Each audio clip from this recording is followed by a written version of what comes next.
Hello everyone, welcome back to this channel. In this video, I will show you the easy and clear steps on how to change your profile background on the IMO application. So how to change your profile background on the IMO application?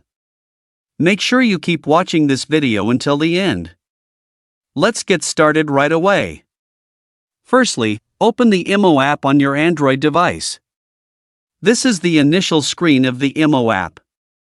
Next, tap the profile icon in the top left of the screen. A scrolling menu will appear. Next, tap your profile menu here. A profile menu like this will appear. Next, tap the Edit button below. Next, tap Background.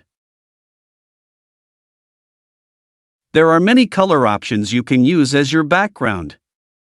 You can see the changes here immediately. Once you're done selecting, tap the checkmark button at the bottom of the screen. So that's it, tutorial on how to change your profile background on the IMO application. Thank you for watching. I hope this video was helpful. See you in the next video.